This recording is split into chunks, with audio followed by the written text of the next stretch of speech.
सो हमने अपनी last class में क्लास 1B तक के सब आयंस की डिटेक्शन देख ली थी। उसमें हमने नाइट्रेट, ऑक्सालेट, बोरेट सबके डिटेक्शन कर ली थी। So we are now moving to the last part of detection of those ions which belongs to class 2। Class 2 में अगर मैं बात करूं तो अपने पास 4 आयंस हैं। There are 4 ions in class 2: sulfate, phosphate, chromate and dichromate. अपने जेई पॉइंट ऑफ व्यू से अगर मैं बात करूं तो हमारे सिलेबस में ये 2 ही हैं। इनको 2 अलग अलग कैटेगरी भी हम क्यों स्टडी करते हैं? क्योंकि ये वो आयंस है जो रिडॉक्स रिएक्शन में हिस्सा लेंगे। जो आप जानते हो कि क्रोमियम +6 स्टेट में, तो क्रोमियम +3 स्टेट में आ सकता है। तो इनके डिटेक्शन में जो भी रिएक्शंस इन्वॉल्व हैं, they are oxidation reduction. But ये दोनों आयंस में सल्फर +6 और +5 स्टेट में, so they do not participate in any redox. और पर्टिकुलरली इनको हम प्रेसिपिटेट्स की फॉर्म में कंफर्म करते हैं। सो अगर मैं बात करूं कि क्लास 2 में आपने इन सबको रखा, क्योंकि ये जितने भी आयंस हैं, चाहे आप इनको डाइल्यूट एसिड के कांटेक्ट में लाओ, चाहे आप इनको कंसंट्रेटेड एसिड के कांटेक्ट में लाओ, so if you mix dilute acid और concentrated acid in the mixture of these, if your salt contains any anion which is among these 4, if you add dilute acid or you add concentrated acid, they do not release any gas. इसलिए ये class 1 में ना class 1A के हैं ना class 1B के। But ये जरूर है, आप कोई ग्रुप रिएजेंट डालोगे, आप कोई रिएजेंट डालोगे, they can get precipitated easily, but they do not show precipitation reaction. They show redox reactions. इसलिए इनको 2 अलग कैटेगरी में रख दिया गया कि that these undergoes, these ions do not give any gas on treatment with either dilute or concentrated acid. इसलिए ये क्लास 1 के नहीं हो सकते। Same for them, if you treat them with dilute और concentrated acid, no gas is released.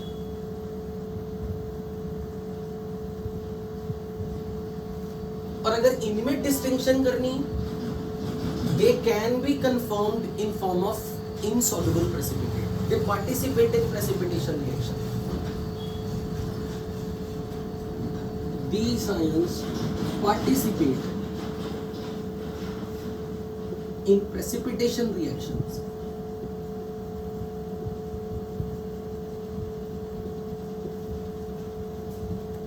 और अगर इनको डिटेक्शन कर रहे हैं, these participate in redox reaction.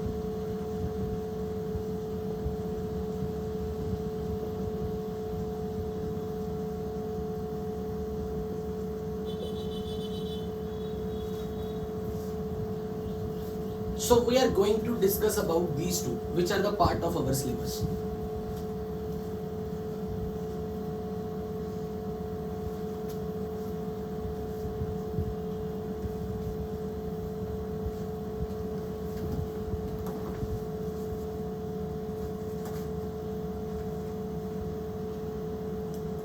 Noted?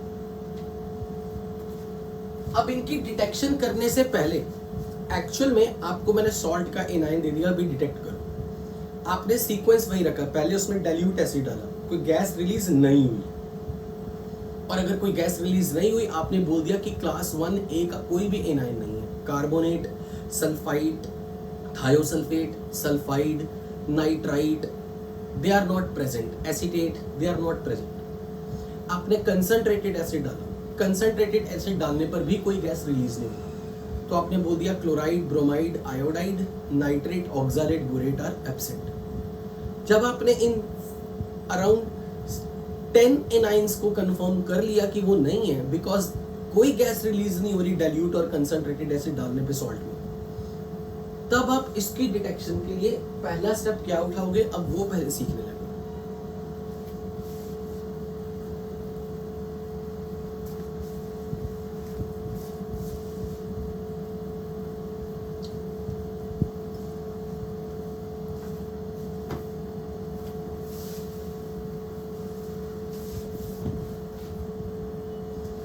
So, to confirm these ions,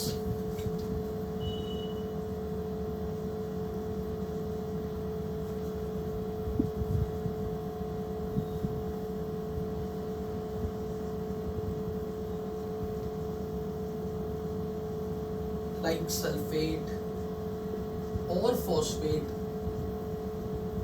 we first prepare soda extract.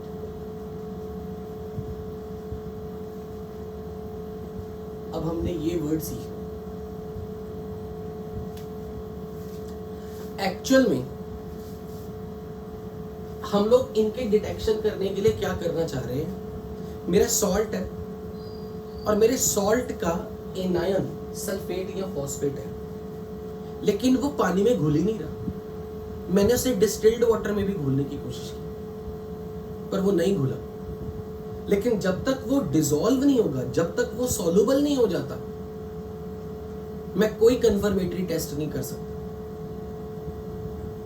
इसलिए ये जरूरी है कि अगर आपके सॉल्ट में एनायन सल्फेट या फॉस्फेट है, पर वो ना वाटर सॉल्युबल है, ना वो किसी एसिड में डिसॉल्व हो रहे, या तो चलो वो एसिड में डिसॉल्व हो जाए, या वो चलो पानी में डिसॉल्व हो जाए, but it is neither soluble in water nor soluble in any acid, फिर उस केस में पहले उसको डिसॉल्व जब तक आप नहीं कर रहे, तब तक आप कोई कंफर्मेटरी टेस्ट परफॉर्म नहीं कर सकते।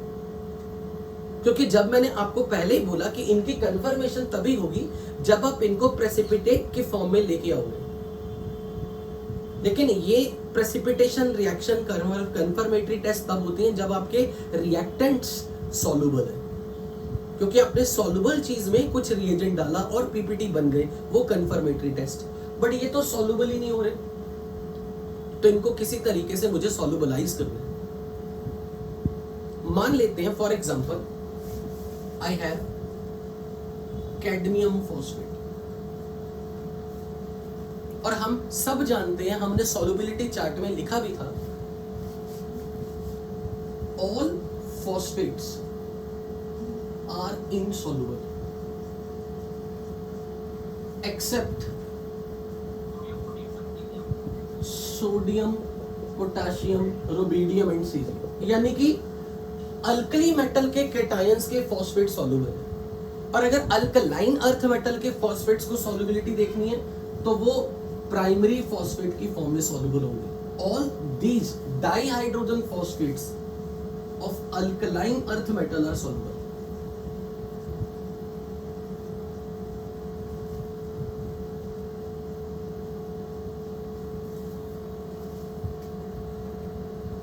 बट यूजुअली जब कोई मुझे कहता है ना फॉस्फेट PO4 3- की फॉर्म में मेरा सॉल्ट, वो इन 4 केटाइंस के अलावा कोई भी केटाइन अगर लग गया दैट इज इनसॉल्युबल, तो श्योरली ये वाटर सॉल्युबल नहीं है, ना ये एसिडिक मीडियम में डिसॉल्व हो रहा है। तो अब हम करते क्या है, अपने इसको पानी में घोलने के लिए हम प्रिपेयर कर रहे हैं सोडा वाटर एक्सट्रैक्ट। अब ये सोडा एक्सट्रैक्ट कैसे बनेगी, just to dissolve it, because ना ये पानी में घुल रहा है, ना ये डिस्टिल्ड वाटर में घुल रहा है, ना ये एसिड में घुल रहा है। तो इसे सॉल्युबलाइज करने के लिए मैं ये टेक्निक लगाने लगा हूं कि किसी तरह अगर मैं इसका केटाइन बदल के सोडियम लगा दूं, तो जैसे ये सोडियम का फॉस्फेट बनेगा ये वाटर में घुल जाएगा। इसके लिए मैं टेक्निक लगाना चाह रहा हूं कि मैं इस सॉल्ट को किसी तरह इसका केटाइन रिप्लेस कर दूं। तो अब इस पर्पस के लिए कि मेरा सॉल्ट पानी में डिसॉल्व हो जाए और एक बार फॉस्फेट डिसॉल्व हो गया पानी में, फिर मैं उस पर कंफर्मेटरी टेस्ट करूंगा। इसके लिए अब हम बनाने लगे सोडा एक्सट्रैक्ट। सोडा एक्सट्रैक्ट कैसे बनाई जाती है वो उसका पहले रेसिपी सुनो। मान लो आपके पास एक चाइना डिश है। China dish is like porcelain की डिश। इसमें आपने अपना सॉल्ट डाल देना, ऑलमोस्ट लेट से 0.5 ग्राम सॉल्ट। और अब आपने इसमें 3 से 4 गुना एक्सेस क्वांटिटी में, ऑलमोस्ट 2 से 3 ग्राम इसमें सोडियम कार्बोनेट डाल देना।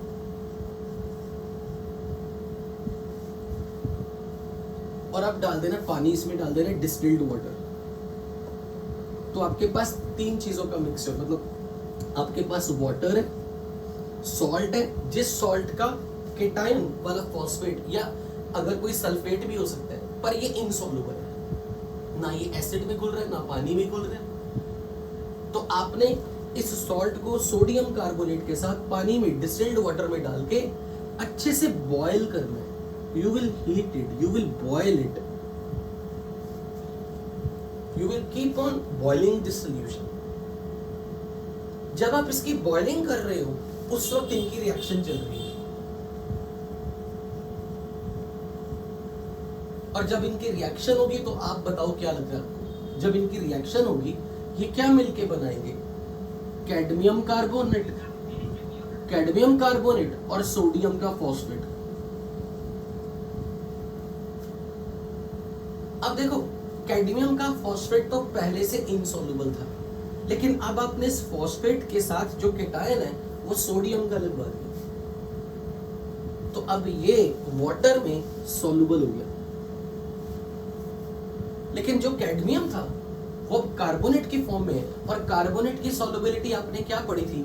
All carbonates of alkali metal या अमोनियम ही सॉल्युबल है। तो ये कैडमियम कार्बोनेट जो ये अभी भी प्रेसिपिटेट की फॉर्म में रह जाए। अब मैं क्या करूंगा? इस पूरे मिक्सचर को फिल्टर करूंगा। तो मैंने एक कोनिकल फ्लास्क ली, उस कोनिकल फ्लास्क में यहां फिल्टर पेपर लगाया,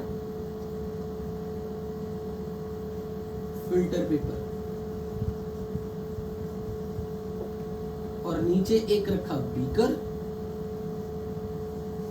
और ये सारा कंटेंट जितना भी था ये इसमें डाल दिया। तो फिल्टर पेपर के ऊपर क्या चीज रह जाएगी और कौन सी चीज ड्रॉप करके नीचे गिरेगी? कैडमियम कार्बोनेट ऊपर फिल्टर पेपर पे रह जाएगा, सोडियम का फॉस्फेट नीचे सॉल्यूशन में आ जाएगा। So this is filtrate,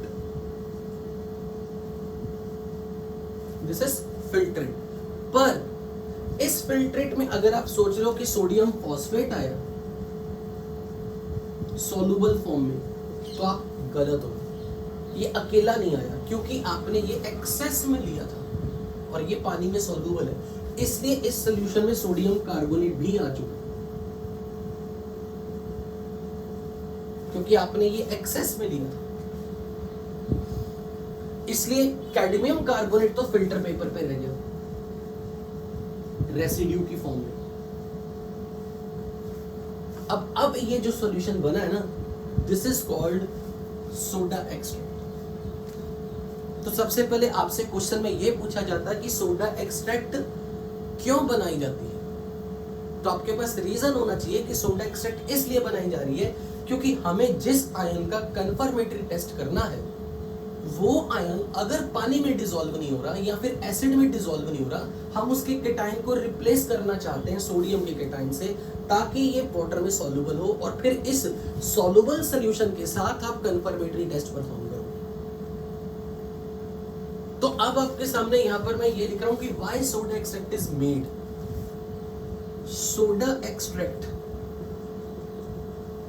is prepared when salt to be detected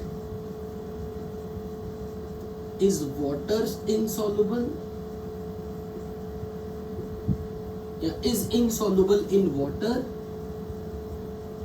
और इन एसिड।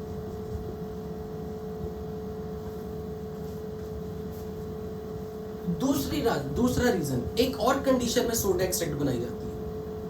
मान लो मेरा ये सॉल्ट सॉल्युबल ही है, मान लेता हूं कि मेरा ये सॉल्ट है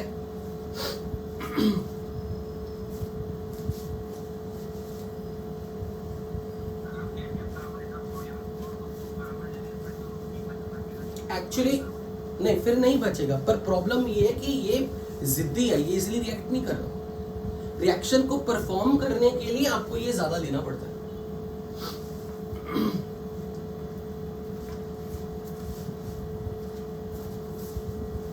अगर कोई सॉल्ट पानी में डिसॉल्व नहीं कर रहा, एसिड में डिसॉल्व नहीं कर रहा, वो बेसिकली ये दिखाना चाह रहा है कि मैं इनसॉल्युबल हूं, मतलब मैं अनरिएक्टिव हूं। तो हम उसकी रिएक्शन करवाने के लिए कि हर हालत में ये पूरा का पूरा इस फॉर्म में आ जाए, हम इसे लिमिटिंग रिएजेंट की फॉर्म में रख रहे हैं। अच्छा, अब मान लो मेरा सॉल्ट है कॉपर सल्फेट, ये सॉल्युबल है।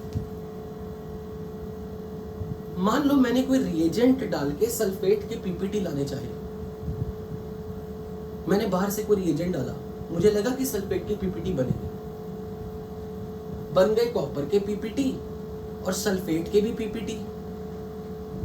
और अगर कॉपर के भी पीपीटी बन गए, सल्फेट की भी पीपीटी बन गई, तो फिर कॉपर सल्फेट के लैब टेस्ट में इंटरफेयर करेगा, क्योंकि उसकी नई ऑब्जर्वेशन होगी। या कई बार फॉर एग्जांपल मैंने कोई रिएजेंट डाला, और जैसे मैंने रिएजेंट डाला, लेट्स से मैंने इसमें बेरियम क्लोराइड डाला, it is soluble in water, तो आपके हिसाब से बेरियम सल्फेट बनेगा और क्यूप्रिक क्लोराइड बनेगा। अब मुझे ये बताओ, इन दोनों में से कौन सी चीज वाटर सॉल्युबल है? Cupric chloride is soluble in water and barium sulphate के पीपीटी बनेंगे। पर प्रॉब्लम क्या हो रही है, इसके व्हाइट पीपीटी बने तो हैं, पर हमारी आंखों को इसलिए नहीं क्लियरली दिख रहे क्योंकि क्यूप्रिक क्लोराइड वाटर में सॉल्युबल है और क्यूप्रिक आयन पूरे सॉल्यूशन का ब्लू कलर बना के बैठा है, तो इसका कलर ही नहीं दिख रहा। यानी कि कई बार मेटल आयन का अपना कलर सॉल्युबल फॉर्म में इतना इंटेंस होता है कि वो बनने वाले पीपीटी को मास्क कर दे। इसलिए हम बोलते हैं कि हमारे एनायन की डिटेक्शन में हमारा अपना केटायन ही इंटरफेयर कर रहा है। तो हम चाहेंगे कि हमारा केटायन सॉल्यूशन में ना आए, तो मैं करूंगा क्या? अगर मैंने इसको सोडियम कार्बोनेट एक्सट्रैक्ट में लिया होता, सोडियम कार्बोनेट से अगर मैंने इसकी रिएक्शन करवाई होती, तो सोडियम का सल्फेट बन जाता, लेकिन कॉपर का कार्बोनेट बन जाता। अब आप बताओ, दोनों में से वाटर इनसॉल्युबल कौन है? Insoluble copper carbonate. इसको हम फिल्टर कर लेते, सोडियम सल्फेट सॉल्यूशन में आ जाता, उसमें लैब टेस्ट परफॉर्म करते, सोडियम अपना कोई इंटरफेयर भी नहीं करता। किसको? अरे इसको अपने फिल्टर पर क्वेश्चन तो ये है ना कि लैब टेस्ट जब आप करते हो ना, तो द मोमेंट टेस्ट ट्यूब में जो ऑब्जर्वेशन आती है, आप उसी से उसका एनालिसिस करते हो। जब आप लैब में कभी एक्सपेरिमेंट परफॉर्म करते हो, आपने रिएजेंट डाला, पीपीटी आने चाहिए थी, सॉल्यूशन ब्लू का ब्लू कलर ही रह गया, तो कई बार हमें लगता है कि पीपीटी नहीं, ये हमारा धोखा है, क्योंकि इसका इंटेंस कलर आ रहा होता है। इसलिए हम कई बार सोचते शायद पीपीटी बना ही नहीं, या फिर पीपीटी अगर बना है वो व्हाइट नहीं दिख रहा, हमें ऐसा लग रहा है शायद ब्लू है, तो हम सोचते अच्छा ये अभी कॉपर का ही सॉल्ट है, हम सोचते हैं कॉपर प्रेसिपिटेट हो गया, जबकि ये तो सल्फेट पीपीटी हुआ। पॉइंट ये है कि किसी को भी गलती लग सकती है किसी तरह। So when you have transition metal ion in your salt और आप अपने एनायन को डिटेक्ट कर रहे हो, तो हो सकता है कई बार ट्रांजिशन मेटल आयन का अपना कलर किसी तरीके की इंटरफेरेंस दे। इसलिए हम चाहते हैं कि ये जो कॉपर है ना, ये इनसॉल्युबल होके फिल्टर हो जाए और सोडियम सल्फेट सोडियम एक्सट्रैक्ट में आ जाए और उस पे हम लैब टेस्ट परफॉर्म करें, तब भी हमें सोडा एक्सट्रैक्ट बनानी चाहिए। So second condition is when cation of salt whose anion is to be detected interferes in detection of acid radical, we prefer to make soda extract. और वैसे भी जब लैब में हम कभी कोई टेस्ट करते हैं ना, कोई ए रिएजेंट में बी रिएजेंट डालते हैं, पीपीटी बनते हैं, हम वहां पर फिल्ट्रेशन वगैरह करने नहीं बैठते। हम बस देखते अच्छा ये पीपीटी बन गए, इसका मतलब ये वाला आयन कंफर्म। हम चाहते हैं कि हमें बिना कुछ नई केमिकल टेक्निक्स, नया स्टेप्स इंट्रोड्यूस कराए, सीधी एक ऑब्जर्वेशन मिले और हम उसे कंफर्म करें कि कौन सा आयन बना। अगर मुझे वहां पर पीपीटी मिले हैं, मेरे हिसाब से बनने चाहिए, मैं उसको फिल्टर करके कोई नहीं डिटेक्ट करने वाला। मैं तो ये चाहता हूं कि मेरे रिएजेंट में ऐसी प्रॉब्लम आए ही ना। इसलिए हम इस तरीके के केटायन को हमेशा प्रेसिपिटेट करवा देंगे ताकि हमारे एनायन का कंफर्मेटरी टेस्ट स्मूथली चले।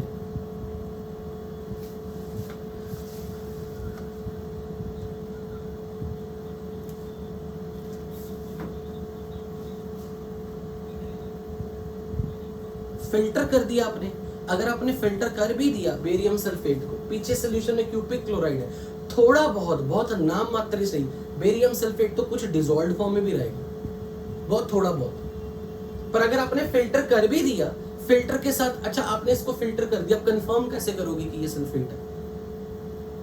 प्रॉब्लम तो ये है ना, अगर मुझे सल्फेट डिटेक्ट करना है, मुझे तो वो सॉल्युबल फॉर्म में चाहिए ना। मुझे तो अगर सल्फेट की डिटेक्शन करनी चाहिए, मुझे तो ये डिसॉल्व्ड फॉर्म में चाहिए। ठीक है। और अगर किसी ने कहा कि चलो ठीक है आपने पीपीटी बना लिए, ये सल्फेट का लैब टेस्ट है, वो बात सही है। प्रॉब्लम ये कि उसका कलर इतना इजीली विजिबल ही नहीं हो रहा केटायन के इंटेंस कलर के कारण। सो वी विल से कि भाई केटायन को निकालो किसी तरह। जरूरी थोड़ा ना कि हर बार सिर्फ कलर के कारण प्रॉब्लम आ रही है। मान लो मैंने यहाँ कोई ऐसा रिएजेंट लिया, एक ऐसा रिएजेंट लिया जिस रिएजेंट के साथ सल्फेट के पीपीटी आने चाहिए थे, पर वो रिएजेंट केटायन के साथ, जरूरी नहीं हर बार केटायन को अपन, वो रिएजेंट केटायन के साथ कुछ रिएक्शन कर दे तो हमारा केटायन एनायन के टेस्ट में इंटरफेरेंस करना शुरू कर देगा। तो ऐसे केस में इट इज ऑलवेज एडवाइजेबल कि आप अपने जिस आयन को डिटेक्ट करना ना, उसको सोडियम एक्सट्रैक्ट में ले।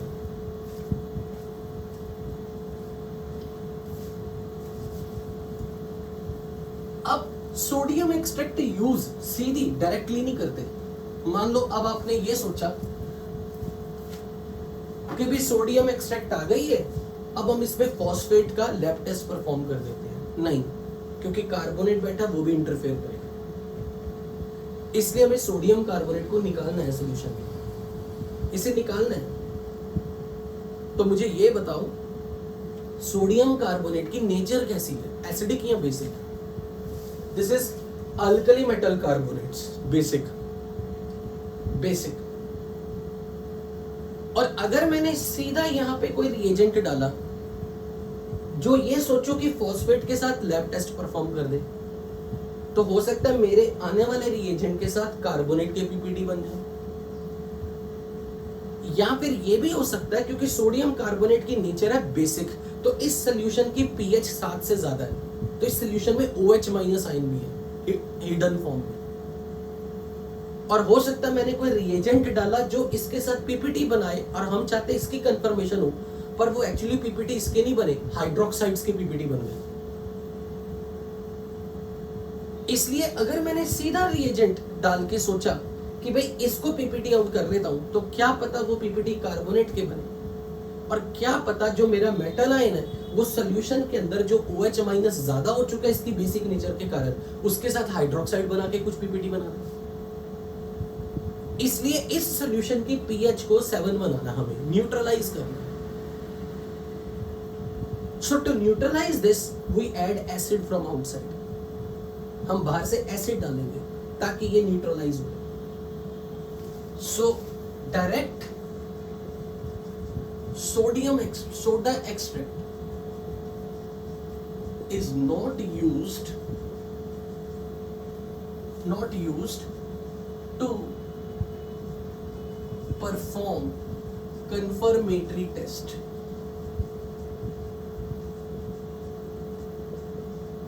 detect sulfate or phosphates because solution has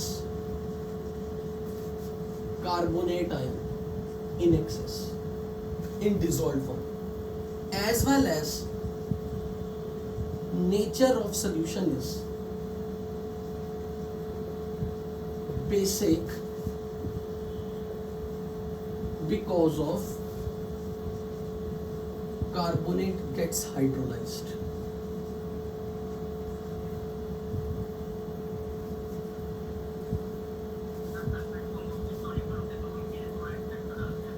sulphates problem ये है कि हमें लगता है कि सल्फेट मोस्टली सॉल्युबल है। हमने सिर्फ इतना पढ़ा है, अल्कली मेटल मतलब यूजुअली सिर्फ कैल्शियम, स्ट्रोंशियम, बेरियम या फिर लेड, सिल्वर, क्रोमियम के सल्फेट से इनसॉल्युबल है। और लैब में जब हमें सल्फेट का कोई सॉल्ट मिलता है ना, सॉल्ट जिसको डिटेक्ट करना है, तो वो सॉल्ट तो इनसॉल्युबल कोई पीपीटी होगा तभी तो डिटेक्ट करने को मिलेगा। आपको मैंने पुड़िया में सॉल्ट बना के दे दिया, तो बेसिकली मेरा वो सॉल्ट डेफिनेटली कोई ना कोई इनसॉल्युबल सॉल्ट है। अगर वो सॉल्युबल सल्फेट है फिर तो यार कोई दिक्कत ही नहीं, फिर नहीं आपको सोडियम कार्बोनेट एक्सट्रैक्ट बनाने की जरूरत है।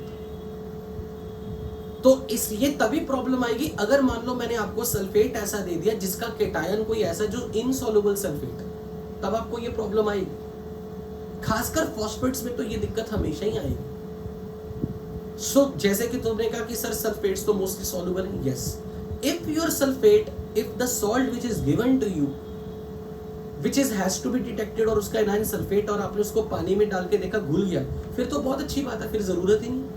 ये तो उनके लिए अगर आपका सॉल्ट पानी में डिसॉल्व भी नहीं हो रहा, एसिड में डिसॉल्व भी नहीं हो रहा, तब हम ये सारी केमिस्ट्री यूज करते हैं। सो सॉल्यूशन हैज कार्बोनेट जिसकी नेचर बेसिक है और सॉल्यूशन के अंदर खूब सारा OH- बना होगा।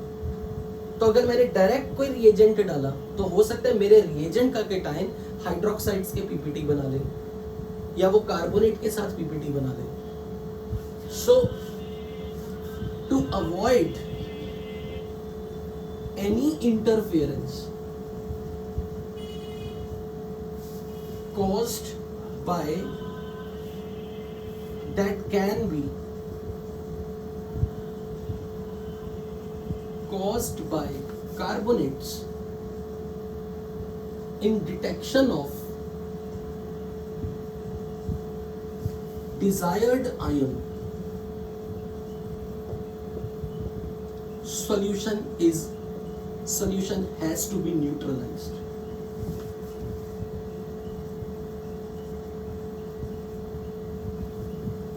So we add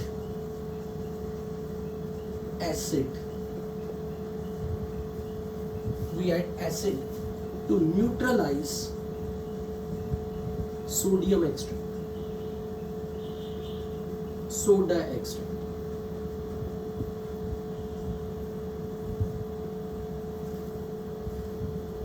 और इसे फिर बॉयल किया जाता है एंड इज बॉइल्ड। बॉइलिंग क्यों करवाई जा रही होगी सोचो जरा। मान लो मैंने सोडियम कार्बोनेट को किसी एसिड डाला, बाहर से मैंने एसिड डाला, रिएक्शन क्या हो रही होगी बताओ जरा। मान लो मैंने HCl डाला या HNO3 डाला, इनफैक्ट मैं तो प्रेफर करूंगा HNO3 डालो, NaNO3 और H2O एंड CO2 इसमें।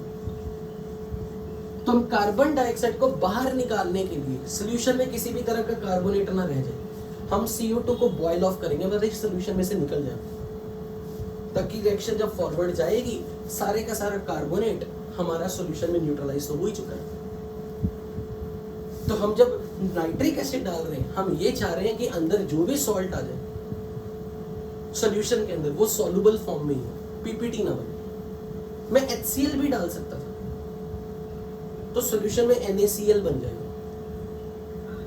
अब बिल्कुल अब पॉइंट ये आता है, अगर आपने यहां पर HNO3 डाला और NaNO3 आ गया तो सॉल्यूशन में अगर नाइट्रेट प्रेजेंट है तो आप नाइट्रेट का कंफर्मेशन यहाँ से नहीं करोगे, मतलब आप फॉस्फेट की कंफर्मेशन जब कर रहे हो ना, आप यहाँ पर ब्राउन रिंग टेस्ट परफॉर्म करके पहले नाइट्रेट निकाल दो सारा, क्योंकि आपके सोल्यूशन में नाइट्रेट तो आ ही चुका होगा। और या फिर सबसे अच्छा तरीका क्या है, अगर आपका नाइट्रेट सोल्यूशन में आ चुका है उसे निकालना है बाहर मिक्सर में, सबसे अच्छा तरीका क्या है ये देखना। मान लो मैंने नाइट्रिक एसिड डाला ताकि सोडियम कार्बोनेट का असर खत्म हो जाए, सारा कार्बोनेट सोल्यूशन में से CO2 गैस बन के चला जाए। अब मेरे सोल्यूशन में यहाँ नाइट्रेट बैठा है, तो मैं इंटेंशनली इस सोल्यूशन में अब एक वीक बेस डालूंगा, लेट्स से अमोनियम क्लोराइड या अमोनियम हाइड्रोक्साइड या एक्वस अमोनिया पास करूंगा। Very good. तो अब अमोनियम नाइट्रेट बनेगा और इसे मैं बॉईल करूंगा, और इसका रीजन आपको मालूम ही है, क्योंकि जब आप इसे हीट करोगे N2O गैस बन के निकल जाएगी और वाटर रह जाएगा। तो अब सोल्यूशन में नाइट्रेट भी नहीं रहा और अब सोल्यूशन में कार्बोनेट भी नहीं रहा। इनफैक्ट HNO3 डालना प्रेफरेबल है। अगर आप सोचो कि मैं HCl डाल देता, नो डाउट सोडियम क्लोराइड बनता, फिर क्लोराइड का भी इंटरफेरेंस करना पड़ता, फिर आपको पता क्या करना पड़ता। मान लो किसी ने डाला HCl, मान लो आपने HCl डाला हो,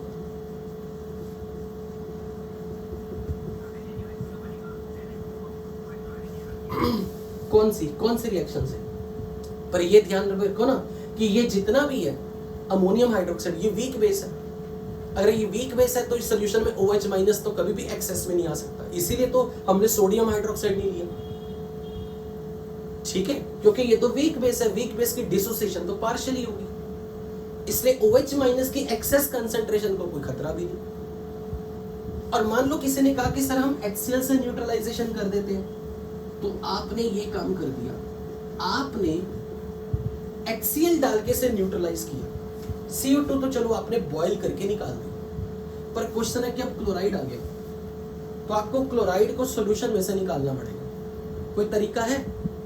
क्लोराइड को PPT बना के मैं निकाल दूं और पीछे सॉल्यूशन में फॉस्फेट आ जाए।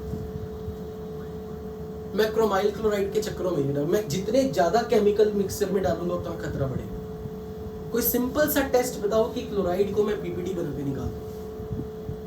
अरे सिल्वर नाइट्रेट डाल दो, सिल्वर नाइट्रेट डाल दो, AgCl की PPT बन जाएगी, पर फिर भी तो NaNO3 आ गया ना, इसलिए पहले स्टेप में ही नाइट्रिक एसिड डाल दो।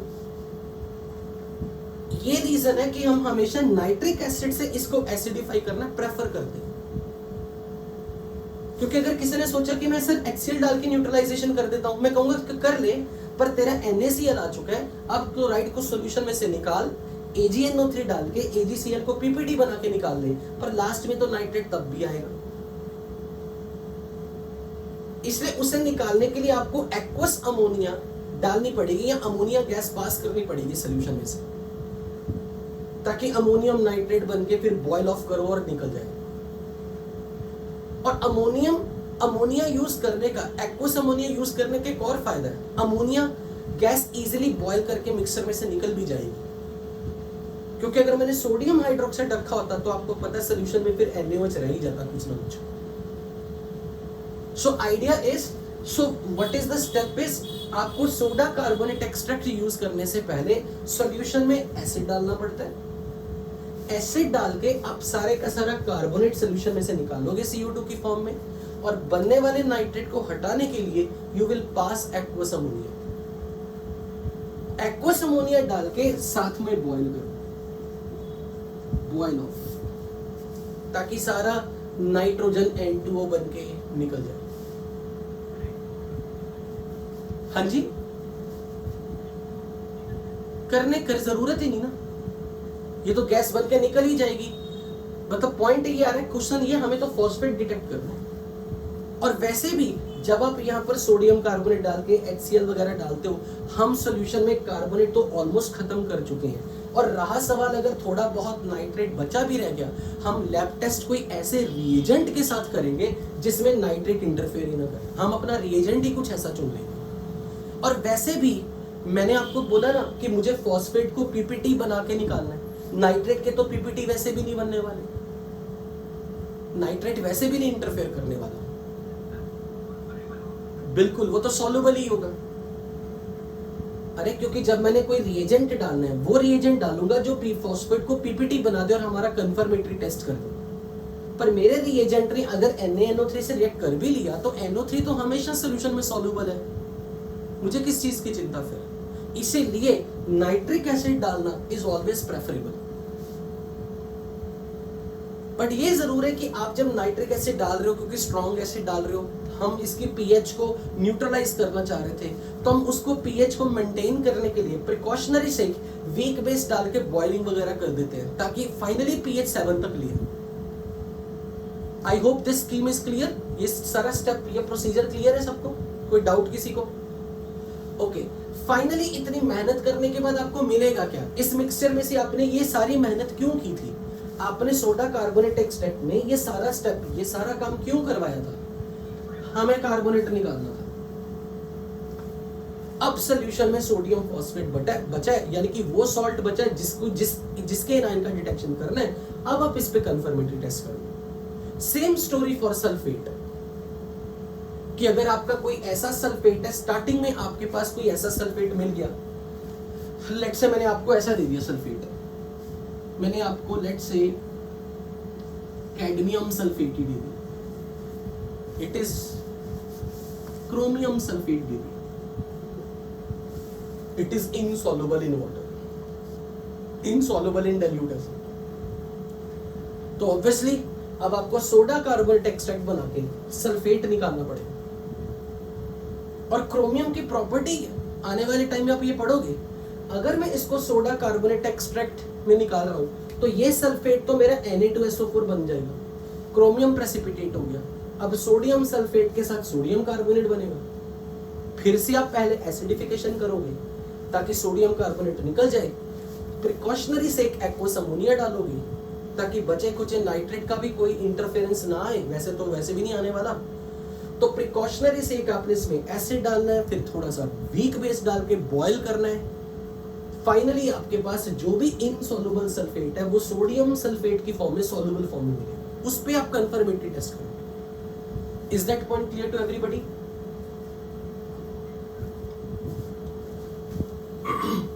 तो अब आप हेडिंग बनाओ, कंफर्मेटरी टेस्ट।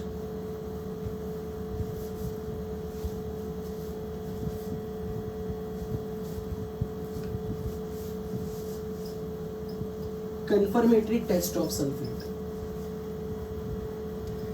अच्छा जी, यूजुअली सल्फेट्स और फॉस्फेट्स में ज्यादातर मोर इनसॉल्युबल सॉल्ट कौन से हैं? Phosphates are more insoluble. तो एक्चुअली अगर कभी कोई मिक्सचर में सल्फेट और फॉस्फेट दोनों हो ना, पहले हम कंफर्मेटरी टेस्ट फॉस्फेट के करते हैं क्योंकि उनको पीपीटी बनाना आसान है। यूजुअली फॉस्फेट्स के केस में KSP values are generally very low. क्यों? इसका रीजन आप ये भी समझ सकते हो, सल्फेट्स और फॉस्फेट में कौन से एनायन पे नेगेटिव चार्ज ज्यादा है?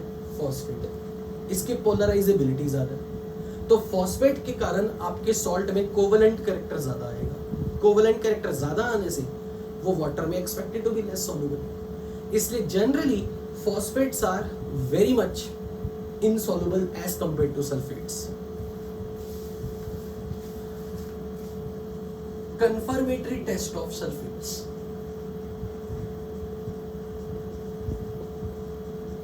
तो मैं अब ये एज्यूम कर रहा हूं कि आपको मैंने एक सॉल्ट दिया था जिसका एनाइन सल्फेट था, वो वाटर इनसॉल्युबल था।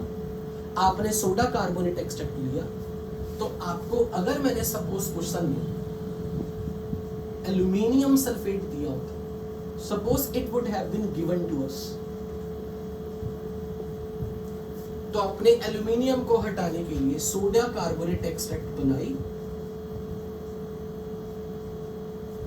सोडियम एक्सट्रैक्ट से काम करवाया और फाइनली आपने सोडियम सल्फेट बनवाया। सो सोडियम सोडा एक्सट्रैक्ट बनवाया, फिर एसिडिफाई किया,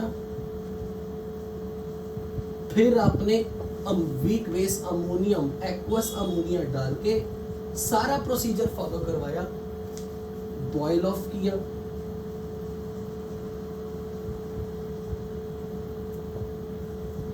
boil off this whole content, finally आपका सोडियम सल्फेट मिल गया सॉल्युबल फॉर्म में। अब आप इस पे कंफर्मेटरी टेस्ट करने लगे। तो पहला confirmatory test barium chloride test. Barium chloride क्यों लिया जा रहा है शायद आप जान चुके हो। सोडियम सल्फेट में अगर बेरियम क्लोराइड डाला जाए, चेक करो किसके पीपीटी बनेगी, बेरियम सल्फेट, तो ये व्हाइट पीपीटी बन के आएगा। तो साथ में पीछे रह जाएगा sodium chloride. all sulfates are soluble,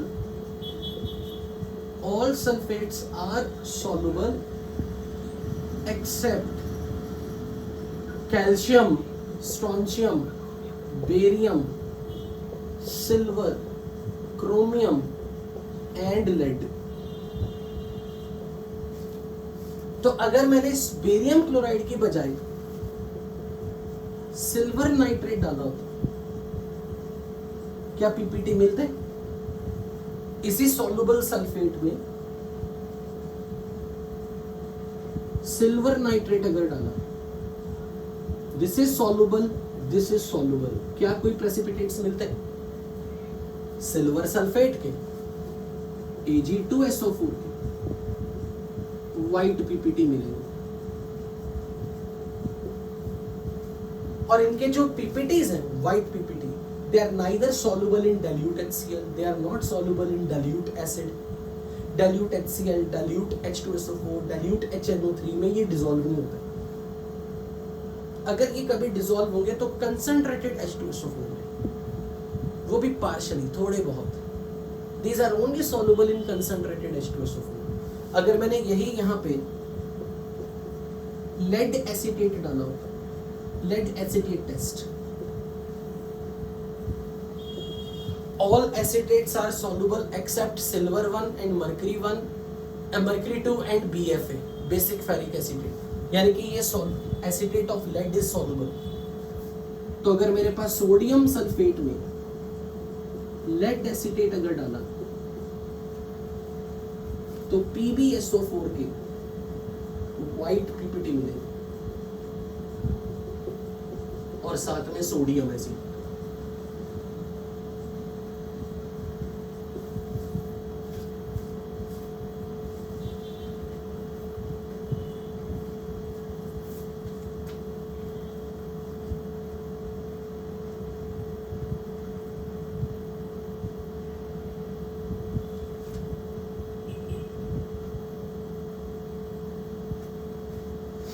तो यहां पर जस्ट अपनी जनरल नॉलेज के लिए पता होना चाहिए,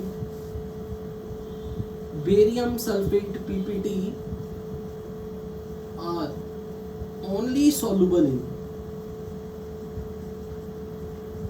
कंसंट्रेटेड HCl, मतलब कंसंट्रेटेड एसिड में डिसॉल्व होंगे।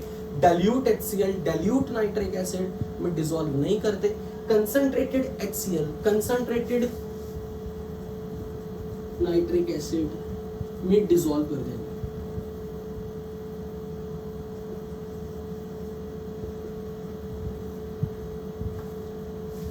अगर कोई पूछे ना कि सल्फेट कंसंट्रेटेड मीडियम में क्यों डिसॉल्व करते हैं, फॉर एग्जांपल मैं लेड की एग्जांपल ले रहा हूं, सेम लाइक दिस। अगर ये पीपीटी की बात करूं, they are again insoluble in dilute acid, but अगर मैंने इसे कंसंट्रेटेड H2SO4 के साथ हीट किया, तो पहले ये बताओ कंसंट्रेटेड H2SO4 सल्फेट है ना +6 स्टेट में, ये भी +6 स्टेट में है, क्या ये आपस में रिडॉक्स कर सकते हैं? नहीं, सिर्फ इसको क्या रोल प्ले करना पड़ेगा? एसिड। तो ये अपना H+ लूज करेगा, ये H+ गेन करेगा, तो ये लेड का बाइसल्फेट बना देगा, ये डिसॉल्व कर जाएगा। It will lose H+, it will gain H+। वैसे भी मैं आपको एक और चीज नहीं, अरे सल्फेट कोई बहुत अच्छा लिगेंड थोड़े ना जिसके साथ कॉम्प्लेक्स बन जाए।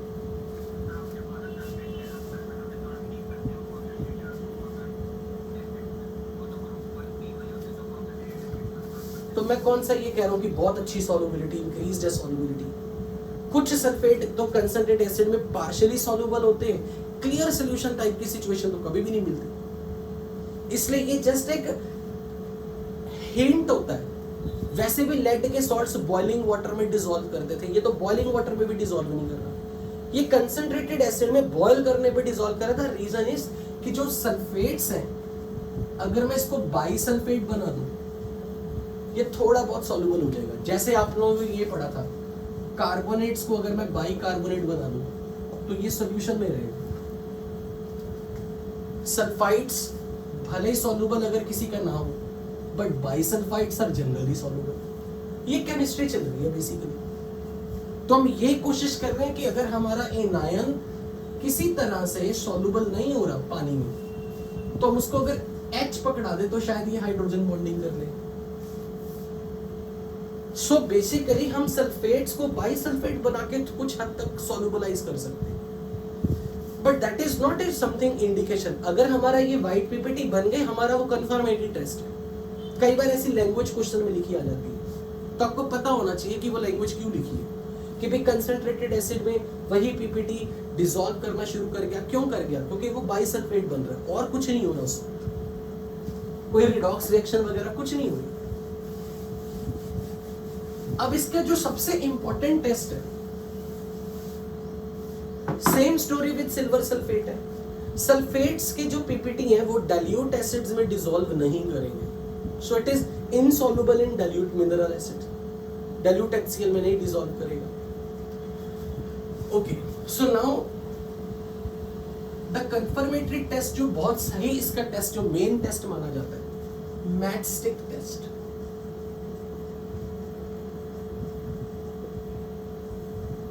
ये इसका सबसे मोस्ट इंपॉर्टेंट सल्फेट का कंफर्मेटरी टेस्ट माना जाता है। क्या है इस टेस्ट में?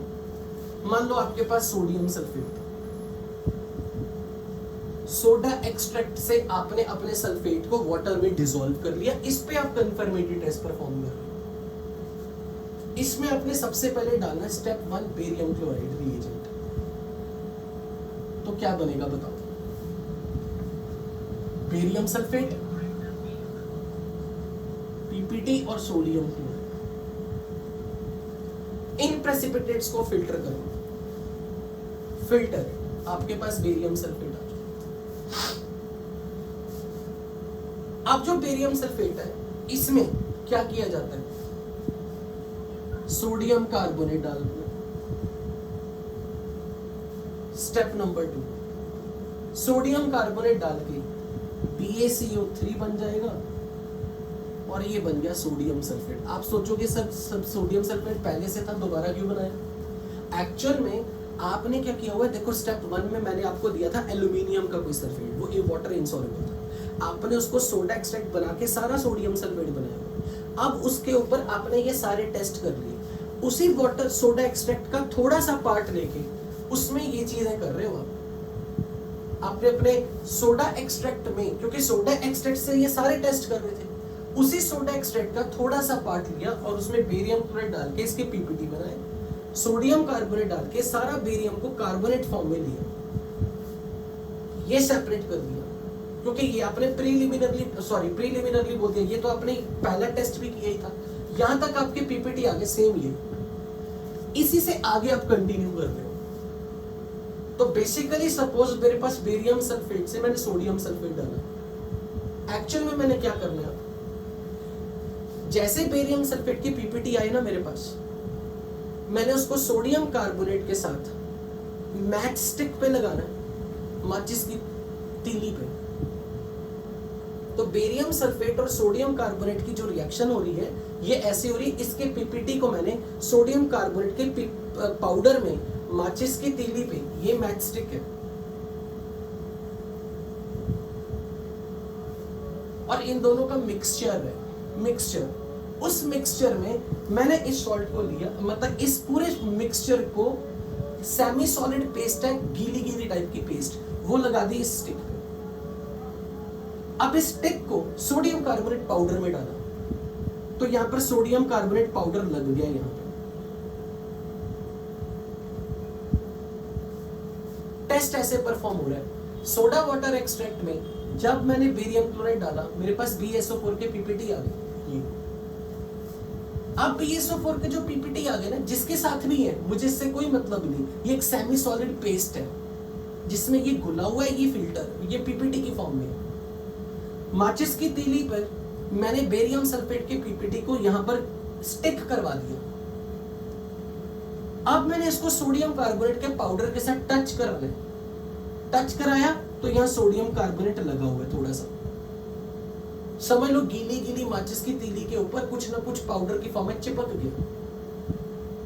अब मैं इसको फ्लेम में डालूंगा। I will introduce into flame. जैसे मैं ये फ्लेम में डालूंगा, ये रिएक्शन हो रही है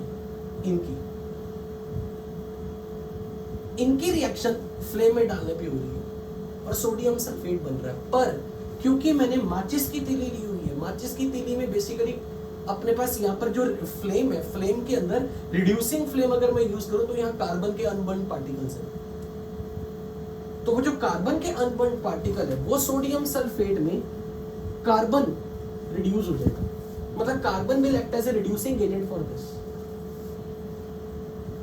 तो ये रिएक्शन कार्बन सारा ऑक्सीजन कार्बन मोनोऑक्साइड बनके निकालेगी और पीछे सॉल्यूशन में क्या बचेगा? Na2S। So I am repeating, soda water extract में जब मैंने पहले बेरियम क्लोराइड डाला, मेरे जो पीपीटी बन के आ गए, उन्हीं पीपीटी को मैंने मैच स्टिक के ऊपर लगवा दिया। उसी मैच स्टिक के ऊपर जिसके ऊपर पीपीटी चिपके हुए थे गीले गीले टाइप के, मैंने उसको सोडियम कार्बोनेट पाउडर से टच कराया। टच करा के सोडियम कार्बोनेट की पेस्ट है यहाँ पर, उसको फ्लेम में डाला। फ्लेम में अगर डालूंगा तो जो कार्बन है फ्लेम के अंदर, रिड्यूसिंग फ्लेम अगर मैं यूज कर रहा हूं, तो उसमें जो भी कार्बन पार्टिकल्स है वो से रिड्यूस कर देंगे। अब इसी मैच स्टिक के ऊपर जो भी मसाला है, उस मसाले में सोडियम सल्फाइड बन चुका है। तो मैं अब इस सोडियम सल्फाइड के साथ जो इस मसाले के अंदर आ चुके हैं, I will dip this match stick in sodium nitroprusside solution. Sodium nitroprusside solution.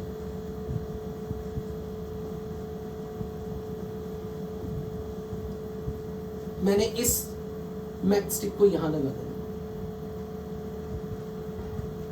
तो अब सोडियम सल्फाइड बेसिकली इसके साथ रिएक्ट करेगा, और ये हम कर चुके हैं सल्फाइड के लैब टेस्ट में, कि जब आप इसको इसके सॉल्यूशन में डिप करते हो, पर्पल कलर की यहां लाइन बनेगी, पर्पल कलर की एक लाइन, पर्पल कलरेशन आनी शुरू हो जाएगी, क्योंकि सल्फेट की रिडक्शन से सल्फाइड बनेगा।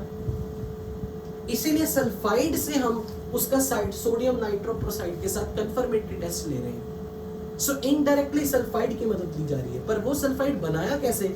रिडक्शन ऑफ सोडियम सल्फेट से। तो सोडियम नाइट्रोप्रोसाइड के सॉल्यूशन में जैसे मैंने मैच स्टिक डिप करनी है, यहां मुझे जहां मैंने मैच स्टिक डिप करनी है, यहां ब्लू कलर की लाइन बननी शुरू हो जाएगी। इसीलिए बोलते हैं match stick test. Is this step clear to everybody? Is this test clear? तो मैंने क्या किया, नॉर्मल लकड़ी, अरे जरूरी नहीं मैच स्टिक, आप नॉर्मल झाड़ू नहीं होता जो, उसको क्या बोलते हैं, कौन सा वाला झाड़ू? हाँ, मतलब समझ गए ना, जिसके ऊपर स्टिक्स मतलब लकड़ी के जैसे कुछ होते हैं, तो आप उससे भी परफॉर्म कर सकते हो। एग्जैक्टली क्यों?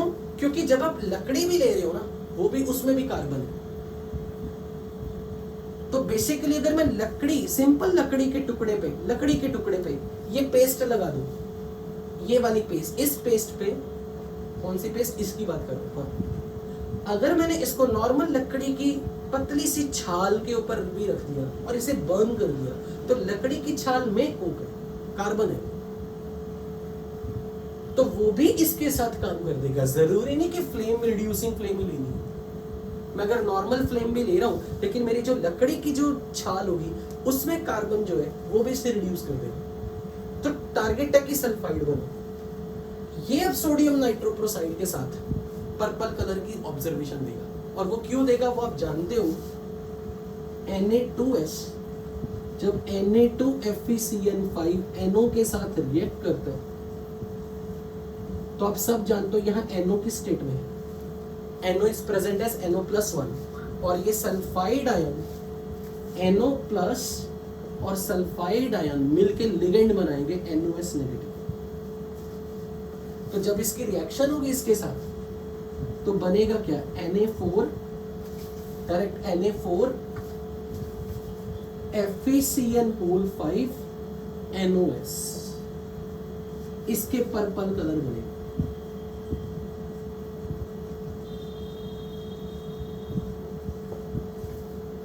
Is that clear?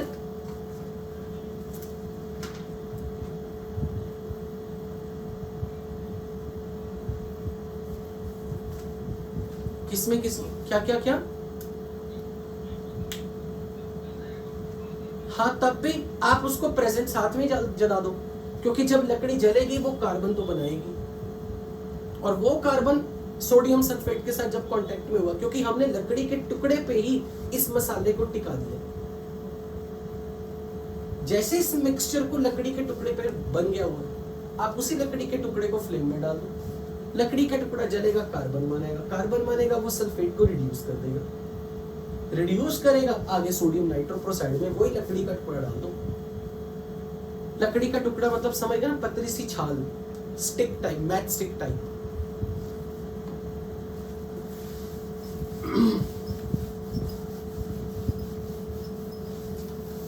तो सल्फेट हमारा यहां पर खत्म हो गया। तो मैं इसके लिए वर्डिंग लिखवा देता हूं।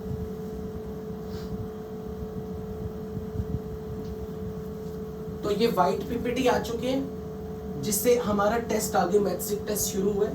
तो मैं अब यहां से इससे लिखवा रहा हूं, white PPT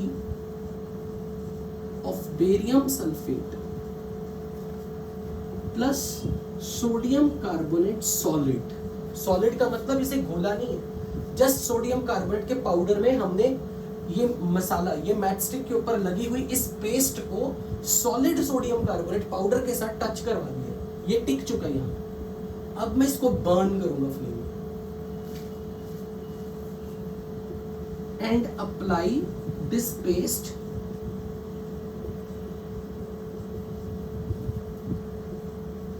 on the end of carbonized matchstick.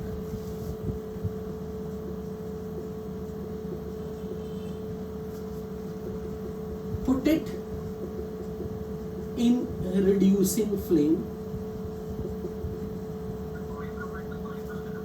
हाँ बिल्कुल, सोडियम कार्बोनेट, मैं क्या कह रहा हूँ, सोडियम कार्बोनेट सॉल्युबल है। ये थोड़ा ना कि मेरे पास सोडियम कार्बोनेट का पाउडर फॉर्म नहीं होता, पाउडर लो पानी में घोल दो, पर हम कर ही नहीं रहे। मेरे पास ये पाउडर फॉर्म है सोडियम कार्बोनेट, और मेरा ये बेरियम सल्फेट के ये जो पेस्ट है ना, इस पेस्ट को मैंने सोडियम कार्बोनेट पाउडर से चिपका लिया। सोडियम कार्बोनेट टिक चुका है इस स्टिक के ऊपर। इसको डायरेक्ट फ्लेम में डाल देना, क्योंकि जब आप फ्लेम में डाल रहे हो इनके रिएक्शन शुरू हो जाएंगे। ठीक है,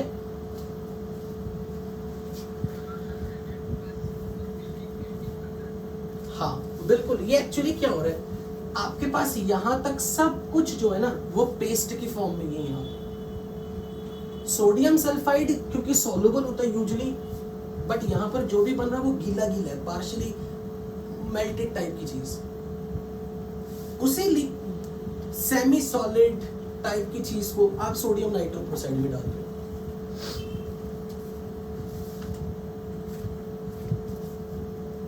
And now dip the matchstick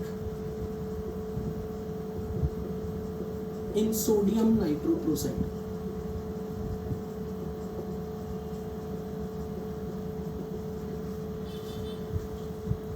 And violet coloration is observed.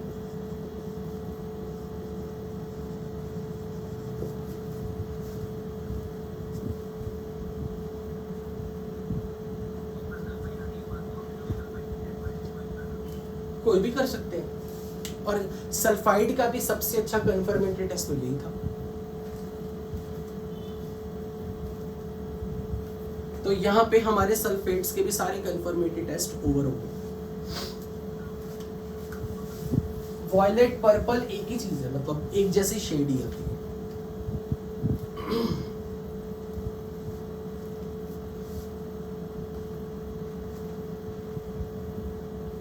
Noted.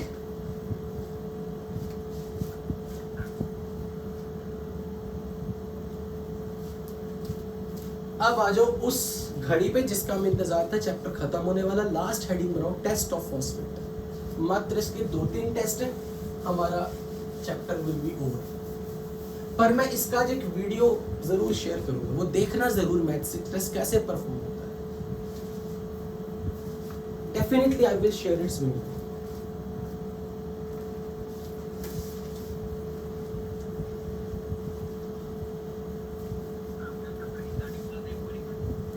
क्या बताया था? क्योंकि बच्चे इनऑर्गेनिक को बहुत बोरिंग मानते हैं, और खासकर जब रिएक्शंस आती हैं बहुत डरते हैं बच्चे। ऐसा हो कोई नहीं, आने वाले टाइम में ब्लॉक केमिस्ट्री में पूछेंगे। ओके, सो हेडिंग बनाओ confirmatory test of phosphate.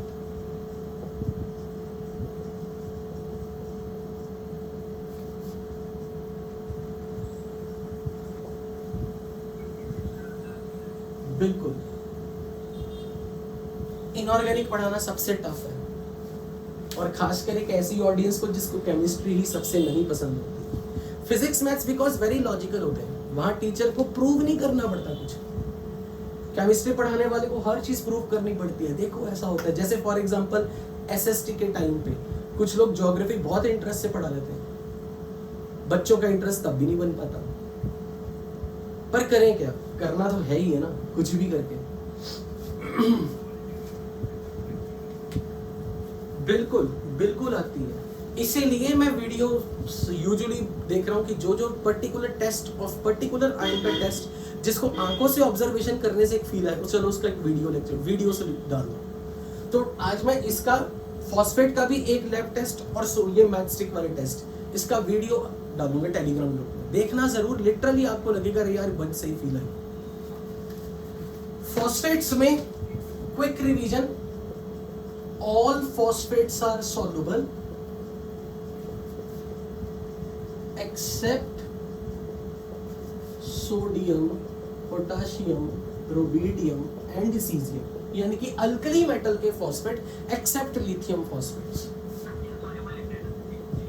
insoluble, all these are insoluble except this. okay, दूसरी चीज, all hydrogen phosphates of alkaline earth metal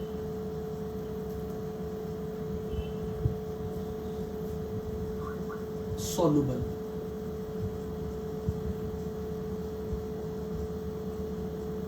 और मैं ये ज्यूम कर रहा हूं पोटाशियम फॉस्फेट है तो अमोनियम फॉस्फेट ऑटोमेटिकली आ गया, तो अमोनियम आयन का भी फॉस्फेट जो है वो सॉल्युबल होगा। ओके, अब हम इस चीज को यूज करने लगेंगे। सबसे पहले सॉल्ट जिसमें फॉस्फेट था ये इनसॉल्युबल है। सपोज क्वेश्चन में दिया हुआ फॉस्फेट आपको इनसॉल्युबल है in water as well as in dilute acid, तो क्या करें, कोई तरीका है? फॉस्फेट आपका पानी में भी नहीं घुल रहा, एसिड में भी नहीं घुल रहा, सोडा एक्सट्रैक्ट बनवाना। सोडा एक्सट्रैक्ट बनवाना, तो मेरे पास जो भी फॉस्फेट होगा वो सॉल्युबल फॉर्म में आ गया। अब मैं इस पे लैब टेस्ट परफॉर्म करूंगा।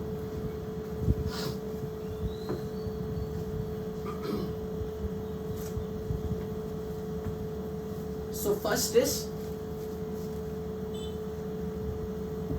बेरियम क्लोराइड टेस्ट, इसमें बेरियम क्लोराइड डाला। सेकेंड इज सिल्वर नाइट्रेट डाला। चेक करके बताओ क्या क्या पीपीटी आएगी।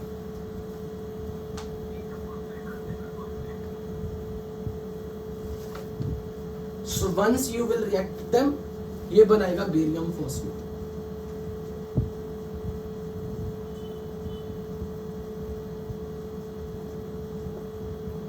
और साथ में बन जाएगा जो भी है सॉल्युबल क्लोराइड।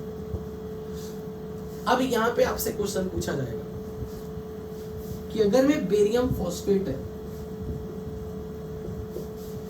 इसको मैंने डाइल्यूट नाइट्रिक एसिड में डाल दिया। डाइल्यूट नाइट्रिक एसिड में जब डालूंगा तो it will play the role of acid only, क्योंकि नाइट्रोजन +5 स्टेट में, हाईएस्ट स्टेट में ये ऑक्सीडाइजिंग एजेंट है, पर फॉस्फोरस में तो +5 स्टेट में वो भी ऑक्सीडाइजिंग एजेंट ही रहेगा हाईएस्ट स्टेट में, तो रिडॉक्स तो नहीं होगी। बेरियम का ऑक्सीडेशन नंबर फिक्स है, रिडॉक्स नहीं होगी। तो ओनली अगर कुछ हो सकता है तो एसिड बेस रिएक्शन। तो nitric acid will play the only role of acid. तो ये जब H+ देगा तो ये जो फॉस्फेट है, फॉस्फेट अगर ये H+ गेन कर ले तो ये बनाएगा HPO4 2-।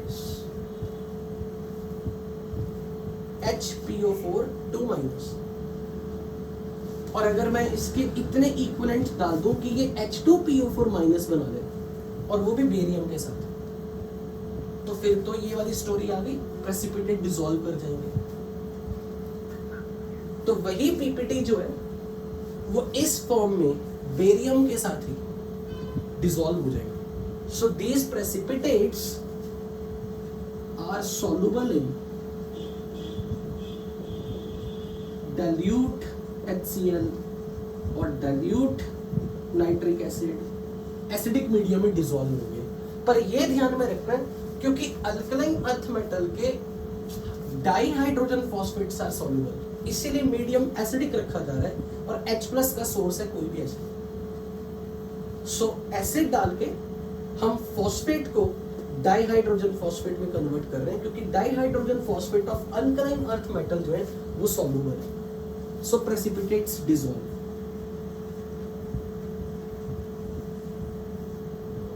Precipitates get dissolved.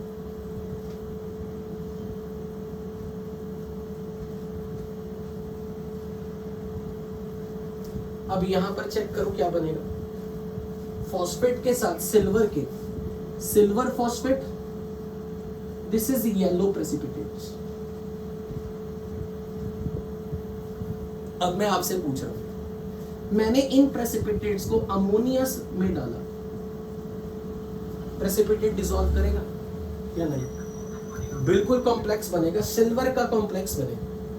तो जैसे सिल्वर का कॉम्प्लेक्स बनेगा तो अब आप बताओ पीपीटी क्या हो जाएगी? फाइनली डिसॉल्व कर जाएगी, पीपीटी डिसॉल्व और फॉस्फेट अलग हो गया। सिल्वर अमोनिया से कॉम्प्लेक्स बना देगा, फॉस्फेट अलग हो गया। और अब मैं फिर से कल वाली स्टोरी रिपीट कर रहा हूं। अगर मैंने मीडियम एसिडिक कर दिया, HNO3 डाल दिया, क्या होगा? H+ क्या करेगा? अमोनिया को निकाल देगा, वापस सिल्वर फ्री, सिल्वर फिर से फॉस्फेट से मिलेगा, पीपीटी दोबारा मिलेगा, reappear. This was for your revision. अगर मैंने मीडियम एसिडिक कर दिया, let's say dilute nitric acid ले लिया, सिल्वर नाइट्रेट बन रहा which is soluble, dihydrogen phosphates बनेंगे वो भी soluble. So again precipitates dissolves.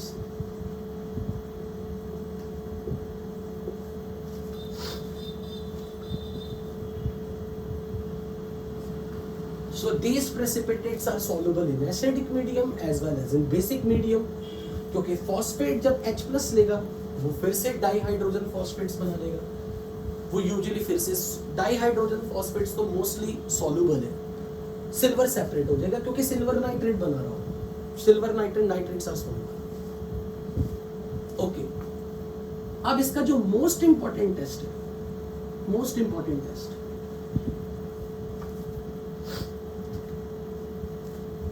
Ammonium molybdate test, इसका मैं वीडियो लेक्चर डालूंगा।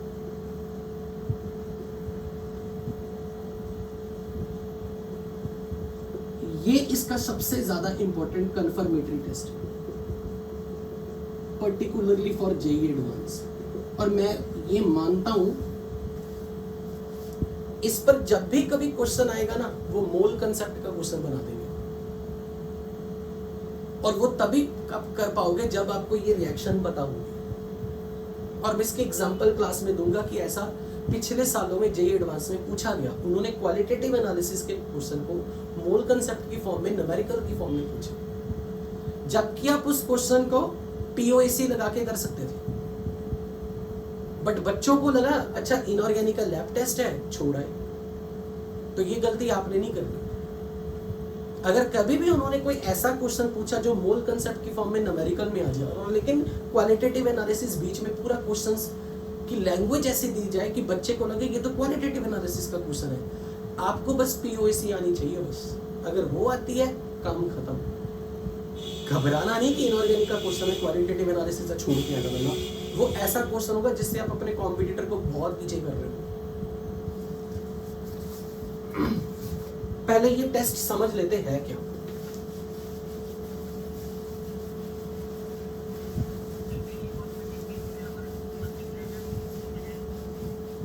डिसॉल्व हो जाएगा और क्या। जब चीजें डाइल्यूट एसिड में डिसॉल्व हो रही, क्यों डाइल्यूट करने का मतलब क्या कि पानी ज्यादा है, तो हम कंसंट्रेटेड एसिड क्यों यूज करेंगे? जब हमें पता है डाइल्यूट चीजों में अगर कोई चीज सॉल्युबल हो रही है, हम क्यों कंसंट्रेटेड एसिड को यूज करेंगे? ओके, तो मैं अमोनियम मॉलिबिडेट टेस्ट को एज ए हेडिंग लिखवा रहा हूं।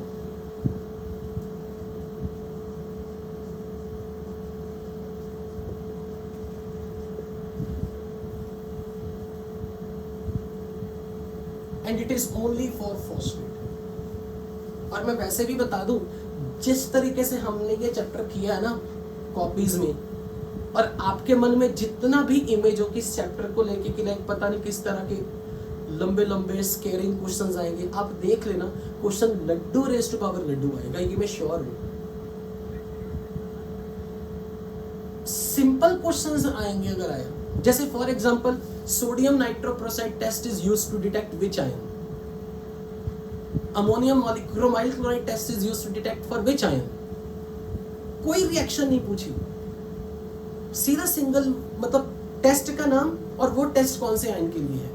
और मैं गिने चुने बोल रहा हूं 4-5 टेस्ट। अगर मुझे कोई ये कह देना कि किसी ड्रॉपर बच्चे ने मतलब जस्ट उसको पता है कि भाई 1 महीने बाद बैठना मुझे एडवांस में, मैं कहूंगा यार 5 टेस्ट जरूर पढ़ जा, तेरा चैप्टर तैयार है।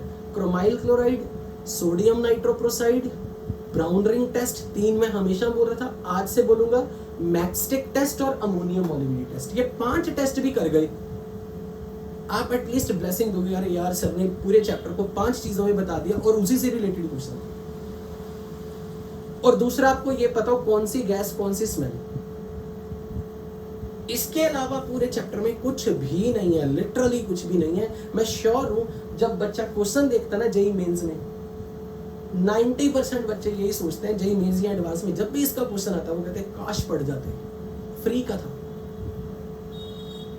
पता नहीं ये केमिस्ट्री उन्होंने कितनी बार पूछी है, रिपीट कराई है। सिल्वर का सॉल्ट है, अमोनिया में डाला, क्या बना? सीधा बस क्या बना, क्यों पीपीटी डिसॉल्व हुआ। इतने इजी क्वेश्चन होते हैं। मैं सीरियसली बोल रहा हूं, कभी भी अगर इनऑर्गेनिक में मार्क्स लेने हैं ना, chemical bonding, coordination, metallurgy, S block और क्वालिटेटिव, अगर आप 5 चैप्टर कर गए, आपके ये फ्री के मार्क्स कहीं नहीं जाने वाले, कहीं भी नहीं। और दूसरी चीज, जब जेईई मेंस होगा तो एनसीईआरटी में से एनवायरमेंटल केमिस्ट्री, सरफेस केमिस्ट्री, ये 2 चैप्टर तो पढ़े बिना कभी पेपर में बैठ नहीं, for only JEE Mains particular. ये चीजें आप आने वाले टाइम में पूछना लो, सर पेपर बहुत पास में आ रहा है, अब हम क्या करें। मैं अपनी नीस की बात बता रहा हूँ, मेरी नीस 12th में अभी जेईई मेंस उसने दिया, 3 से 4 बार दिया। मैंने उसको, वो हमेशा मेरे से पूछती थी कि एग्जाम आने वाला, मैं क्या करूं। मैं कहता था biomolecule, polymer, chemistry in everyday life, environmental chemistry और मेटलर्जी। ये बार बार पढ़ती रहे, बस बार बार पढ़ती रहे एनसीईआरटी से। और वही चीज आपके साथ भी होनी आने वाले टाइम में। इन चैप्टर को आप एनसीईआरटी से बार बार पढ़ते रहो। क्वालिटेटिव एनालिसिस तो खैर एनसीईआरटी में नहीं मिलेगा, अपने नोट्स पढ़ते रहो। और मैं ये श्योर हूँ, मैं नोट्स में जितना लिखवा रहा हूँ, भले मैं एक्स्ट्रा क्लासेस लेके मेरा कंटेंट ज़्यादा हो जाता है, पर मैं ये गारंटी से बोल रहा हूँ, ट्रस्ट मी, जब जेईई मेंस आएगा ना, हो जाएगा, आप खुद मुझे टेक्स्ट करोगे कि सर नोट्स में से क्वेश्चन थे। इसलिए मैं बिंदास होके शीट डीपीपी कहाँ डिस्कस कर रहा हूँ। मुझे इतना पता है कि जो शीट डीपीपी कर रहा है ना, वो मार नहीं खाने वाला केमिस्ट्री में, और केमिस्ट्री ही आपको बचाएगी। ये भी मैं लिख के दे रहा हूँ, मतलब नोट कर लो, केमिस्ट्री बचाएगी आपको। पूरा साल फिजिक्स मैथ्स में आप बहुत लॉजिकली मजे ले लेके पढ़ते हो। केमिस्ट्री कई बार पढ़ते वक्त तंग करती है, पर फाइनली तो एग्जाम में बैठने के बाद जहां आप फिजिक्स मैथ्स में अटक गए तो अटक गए, कुछ नहीं कर सकते। और केमिस्ट्री का पेपर कभी हार्ड आता ही नहीं। अगर कुछ हार्डनेस आएगी तो फिजिकल केमिस्ट्री में आएगी या ऑर्गेनिक में आएगी। इनऑर्गेनिक का पेपर कभी कोई हार्ड बना नहीं सकता, क्योंकि वो फैक्ट है, वो चेंज ही नहीं कर सकते। और जो क्वेश्चन मैंने आपको पहले बोला है, जो स्टेटमेंट आपने कभी नहीं सुनी, कभी नहीं पढ़ी, आपको ध्यान में भी नहीं है, वो ट्रू ही है और वो होगी। इसलिए कोई भी ऐसी चीज आ गई जो आपको, मान लो मैंने अभी ना जानबूझ के 2-3 टेस्ट छुपाए हुए हैं, मैंने नहीं पढ़ाए, पर मैं उसको किसी दिन क्वेश्चन की फॉर्म में लाऊंगा। और अगर आपने कोई अनजानी सी स्टेटमेंट कहीं देखी और आपको ट्रू फॉल्स में पूछ लेगी करेक्ट स्टेटमेंट, वो करेक्ट ही होगी। ये देसी तरीके मार्क्स गेन करने के, पर कभी धोखा नहीं देते। चलो आगे बढ़े। इसमें करना क्या, टेस्ट कैसे परफॉर्म करना है।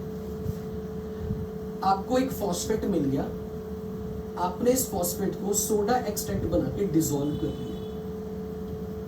सोडा एक्सट्रैक्ट में ये डिसॉल्व है, इसमें एक्सेस में नाइट्रिक एसिड डाल देना, एक्सेस में।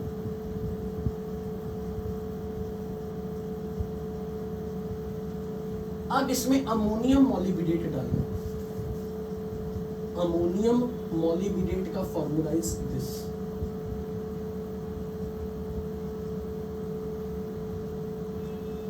अमोनियम मॉलिब्डेट। मैं जब अपने टाइम 11-12 में था, मैं रिएजेंट से डरता था याद रखने से, बट आप इस चीज से नहीं डरोगे, क्योंकि आपको पता है डी ब्लॉक में क्रोमियम, मॉलिब्डेनम, टंगस्टन, ये एक ही फैमिली में, ग्रुप नंबर 6।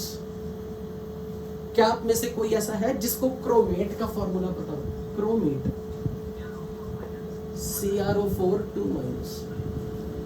तो बस मॉलिब्डेनम लगा दो यहाँ पे, मॉलिब्डेट, तो MoO4 2-, दिस इज मॉलिब्डेट। तो अगर मैंने कहा अमोनियम मॉलिब्डेट का फॉर्मूला, तो अमोनियम के time NH4+, मॉलिब्डेट is MoO4 2-, formula बनाते वक्त वैलेंसीज इंटरचेंज, अमोनियम मॉलिब्डेट। तो what will be observation, you will see yellow colour precipitates पूरी टेस्ट ट्यूब के अंदर।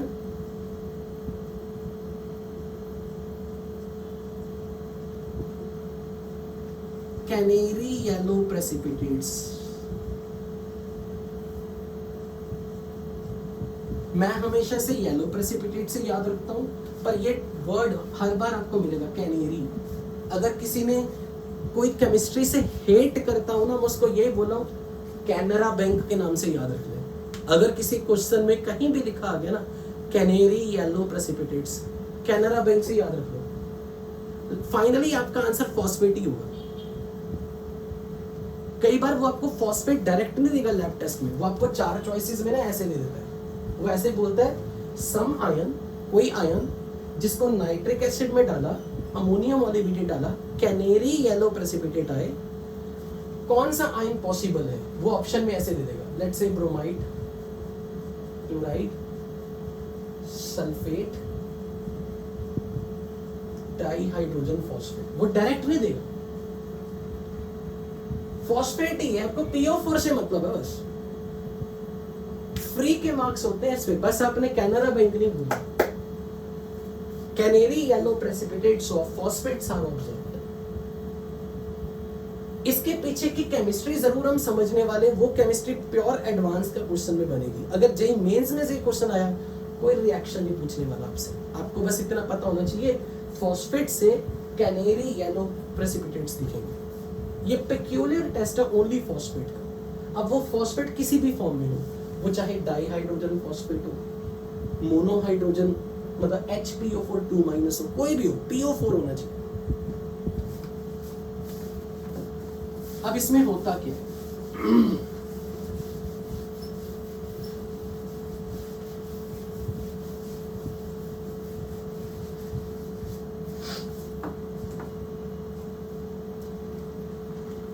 अब इसके पीछे की केमिस्ट्री क्या है? ये येलो पीपीटी बनते किस चीज के? तो आपके सॉल्ट में दिस विल डिसोसिएट कंप्लीटली, क्योंकि ये सॉल्युबल सॉल्ट है, नाइट्रिक एसिड पूरा डिसॉल्व कर गया। तो मिक्सचर में फॉस्फेट जिसका टेस्ट करना था ये सॉल्युबल है, अमोनियम आयन और मोलिबिडेट आयन।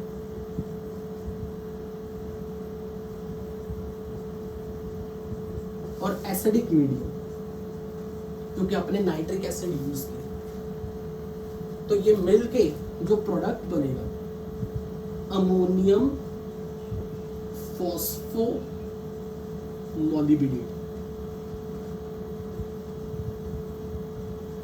इसके येलो पीपीटी बनेगी।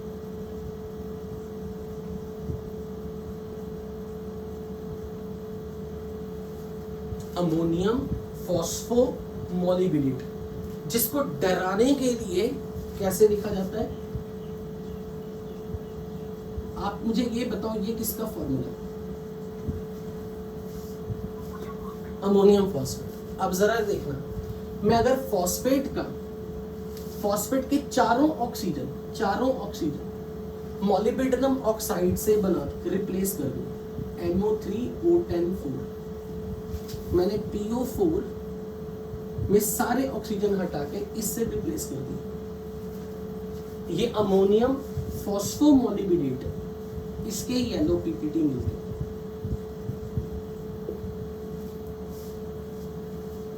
अच्छा, जरा एक चीज ध्यान से देखना, अगर मैंने आपके सामने ऐसे लिखा हो ammonium phosphate dot 12MOO3, check करो क्या ये यही फॉर्मूला है?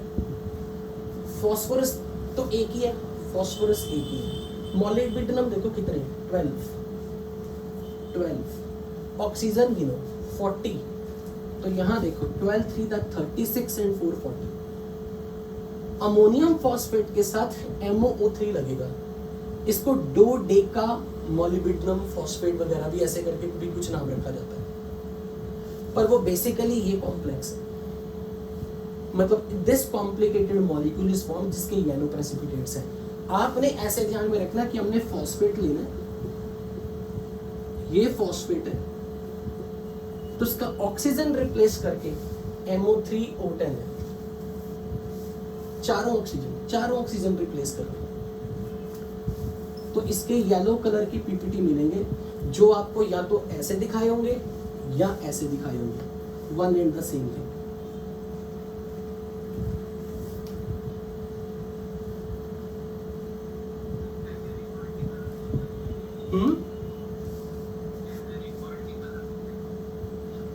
मेरे को एक्चुअली आइडिया नहीं है, मैंने ट्राई किया था, मैंने सोचा था शायद कि किससे लिंक हो, मुझे कभी मिला नहीं कि ये क्यों कैनेरी वर्ड यूज किया जा रहा है। बट अब इसमें मैं बहुत ही इजी सा क्वेश्चन आपके सामने मोल कंसेप्ट की फॉर्म में रखा। आपको वो क्या देंगे, ध्यान से सुनना, आपको वो बोलेंगे कोई मिक्सचर है और इस मिक्सचर में बहुत सारी चीजें, मान लो मैंने बोल दिया 5.6 gram of a mixture containing sodium phosphate,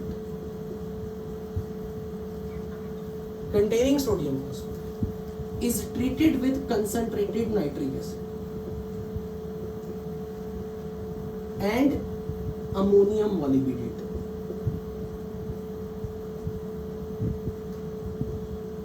Produces yellow PPT.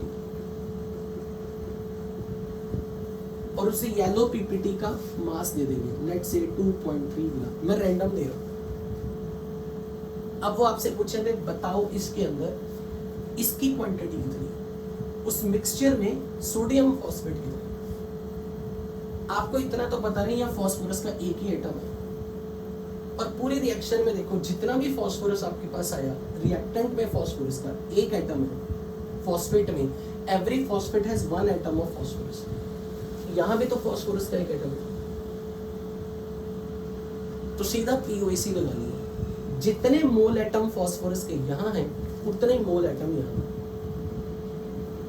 तो आपने करना क्या है, अगर आपको इसका ग्राम मास दिया हुआ है तो इसके मोल्स बना दो।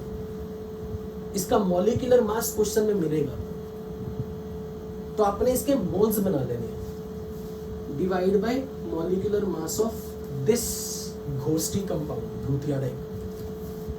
इसके मोल मिल गए, इसके हर एक मोल में एक फॉस्फोरस एटम है, तो अगर मल्टीप्लाई बाय 1 कर दो तो ये मोल एटम बन गए फॉस्फोरस के, क्योंकि ये मोल्स किसके थे, इस पूरे कंपाउंड के।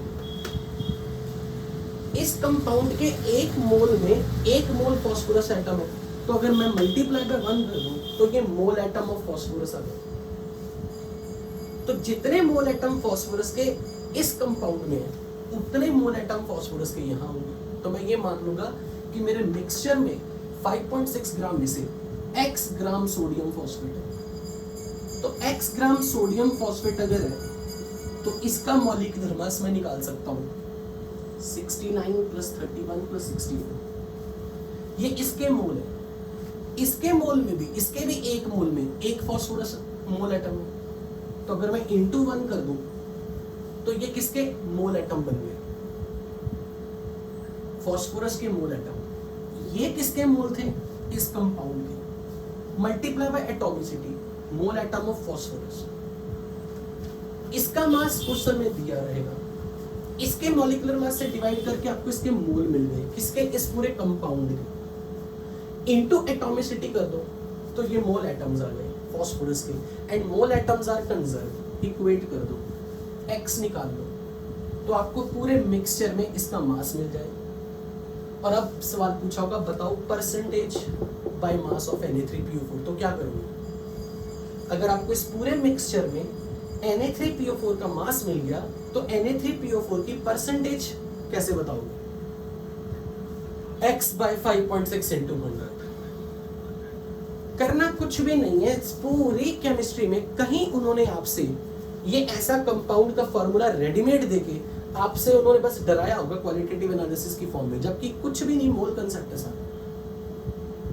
आपको बस इतना पता होना चाहिए कि अगर इसका एक मोल लोगे तो जितने मोल इस पूरे कंपाउंड के उतने ही मोल एटम फॉस्फोरस के, क्योंकि इस पूरे कंपाउंड के एक मॉलिक्यूल में एक एटम है फॉस्फोरस का, तो एक मोल मॉलिक्यूल में एक मोल एटम होंगे।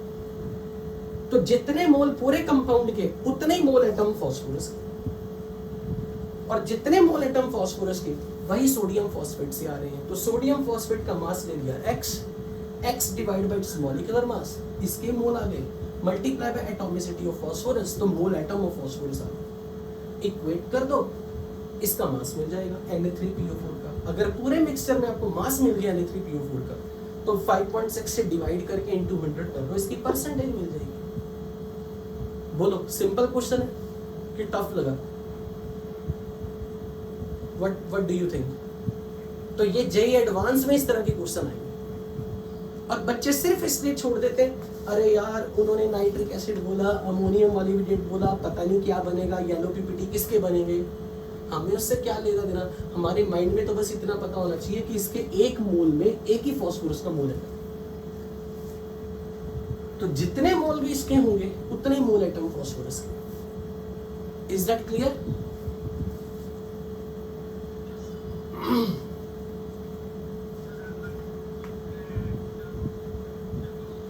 एक्चुअली ये जितने भी लैब टेस्ट है ना जो आप कर रहे हो, ये पर्टिकुलरली फॉस्फोरस की एस्टिमेशन में इसको यूज करते हो। जैसे बेरियम सल्फेट वाले पीपीटी, उसमें सल्फर की एस्टिमेशन करवाई जाएगी, क्योंकि ऑक्सीजन तो कई सोर्सेज से आ रहा है, ऑक्सीजन की एस्टिमेशन ऐसे नहीं होगी। पर्टिकुलरली जब पता कि हम फॉस्फेट से ही ये कॉम्प्लेक्स बनेगा, तो उसमें फॉस्फोरस की एस्टिमेशन ही आपसे पूछी जाएगी। ओके, रिएक्शन काफी कॉम्प्लिकेटेड है, जरूरत नहीं समझने की, मैंने इसीलिए इसको इतना डिटेल में डिस्कशन नहीं किया। वन लास्ट टेस्ट जिसपे हमारा ये चैप्टर फाइनली खत्म होता है, मैग्नीशियम मिक्सचर टेस्ट।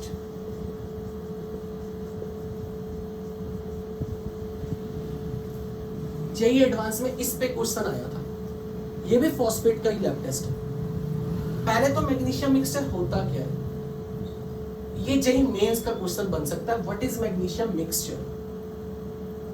और मैग्नीशियम मिक्सचर में 3 कंपोनेंट होते हैं, मैग्नीशियम का क्लोराइड, अमोनियम का क्लोराइड एंड अमोनियम हाइड्रोक्साइड। इन तीनों का mixture, it is soluble, it is soluble, it is soluble. This 3 component mixture, this soluble mixture is called magnesium mixture.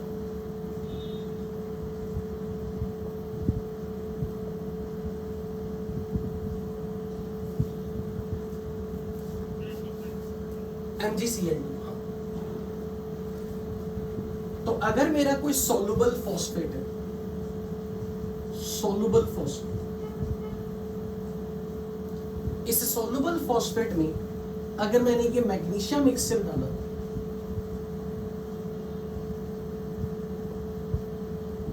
तो मुझे व्हाइट पीपीटी मिलेगी। और ये व्हाइट पीपीटी किसके होंगे, magnesium ammonium phosphate, magnesium ammonium phosphate. तो बेसिकली फॉस्फेट का ये जो -3 चार्ज है, ये हम किससे स्टेबलाइज करवा रहे, एक +2 मैग्नीशियम अमोनियम।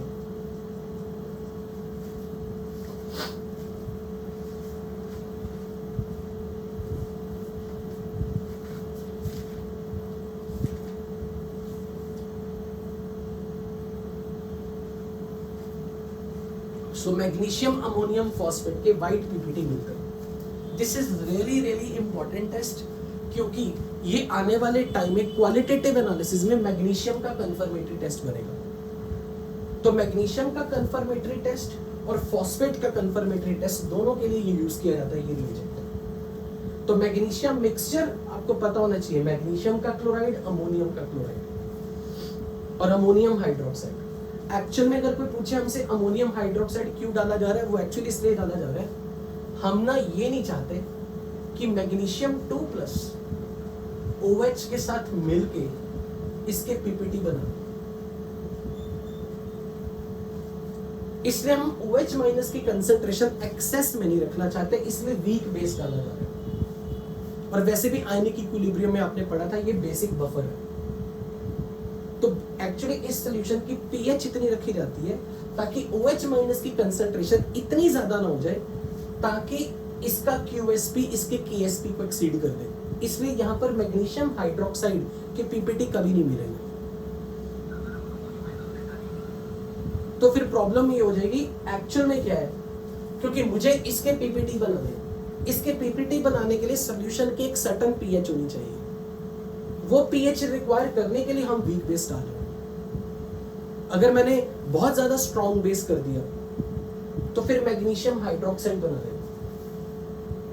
और अगर मैंने सपोज करो मीडियम में कुछ ऐसा कर दिया कि बेस डाल दिया एक्सेस में, तो ये हो सकता है कि अमोनियम निकल जाए, मैग्नीशियम फॉस्फेट बन जाए। तो पॉइंट बेसिकली ये कि हम फॉस्फेट के साथ पर्टिकुलरली इसी के जिलेटिनस टाइप के व्हाइट पीपीटी बनते हैं। जिलेटिनस नहीं बोलना चाहिए, कर्डी व्हाइट प्रेसिपिटेट्स बनते हैं। मतलब याद रखने वाली चीज ही है। This test is important in what sense, हो सकता है आपको कोई इसके पीपीटी का फॉर्मूला ना पूछे मे बी, पर ये जरूर पूछा जाता है क्योंकि ये वाइवा में स्कूल एग्जाम्स में बहुत पूछते हैं।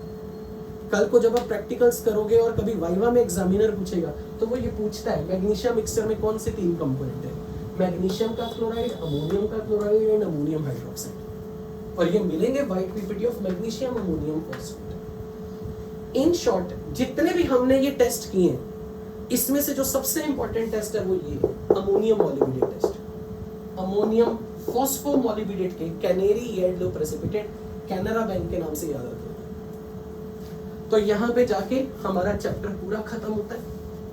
From my side class is over, just a minute, from my side class is over. Those people who can leave the meeting, who want to leave the meeting, they are free. शाम को कोई class अब extra नहीं, chapter यहीं पे wind up.